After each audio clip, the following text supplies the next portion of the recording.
ভারতের আহমেদাবাদ বিমানবন্দরের কাছে মেঘানীনগর এলাকায় এয়ার ইন্ডিয়ার একটি যাত্রীবাহী উড়োজাহাজ বিধ্বস্ত হয়েছে।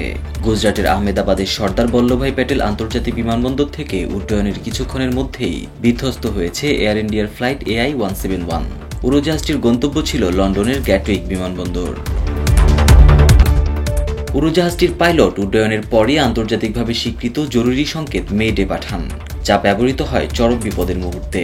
তবে ভারতের directorate general of civil aviation জানিয়েছে, সংকেত পাঠানো হলেও উড়োজাহাজটি এয়ার ট্রাফিক কন্ট্রোল থেকে কোনো প্রতিক্রিয়া পায়নি। ঠিক কী কারণে এই চরম অবহেলা ঘটল, এরই মধ্যে তা নিয়ে উঠেছে প্রশ্ন। ঘটনাস্থলের কাছাকাছি থেকে ধারণ করা একটি 17 সেকেন্ডের ভিডিও সামাজিক যোগাযোগ মাধ্যমে ছড়িয়ে পড়েছে। ভিডিওতে দেখা যায় উড়োজাহাজটি আবাসিক এলাকার উপর দিয়ে যাচ্ছিল এবং হঠাৎ করে ভেঙে পড়ে এবং আগুন ধরে যায়। মুহূর্তের মধ্যে আকাশ জুড়ে ছড়িয়ে পড়ে ঘন কালো ধোঁয়া। আতঙ্কে ছোটাছুটি শুরু করে স্থানীয় বাসিন্দারা। দুর্ঘটনার শিকার উড়োজাহাজটি ভারতের স্থানীয় সময় 1টা 38 মিনিটে উড্ডয়ন করে। এতে 169 ভারতীয়, 53 জন ব্রিটিশ, 1 জন কানাডার ও 7 জন পর্তুগালের নাগরিক ছিলেন।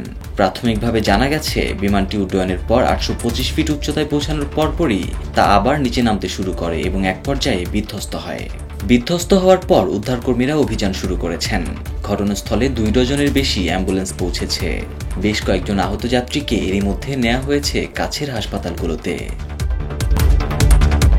দুর্ঘটনার পরপরই ভারতের বেসামরিক বিমান চলাচল মন্ত্রণালয় পরিস্থিতি নিবিড়ভাবে পর্যবেক্ষণ শুরু করেছে। দেশটির বিমান পরিবহন মন্ত্রী রামমোহন নাইডু এক বিবৃতিতে বলেন, আহমেদাবাদে দুর্ঘটনার খবর শুনে আমি মর্মাহত ও বিধ্বস্ত। আমরা সর্বোচ্চ সতর্ক অবস্থায় রয়েছি। ব্যক্তিগতভাবে আমি পুরো পরিস্থিতি পর্যবেক্ষণ করছি এবং সংশ্লিষ্ট উড়োজাহাজ ও জরুরি সেবা সংস্থাগুলোকে দ্রুত ও সমন্বিতভাবে পদক্ষেপ নেওয়ার নির্দেশ দিয়েছি।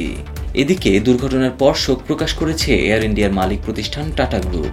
টাটা সন্স ও এয়ার ইন্ডিয়ার চেয়ারম্যান এন চন্দ্রশেখরন এক বিবৃতিতে বলেন, এই হৃদয় বিদারক ঘটনায় ক্ষতিগ্রস্ত সব পরিবারের প্রতি আমাদের গভীর সমবেদনা ও প্রার্থনা রইল।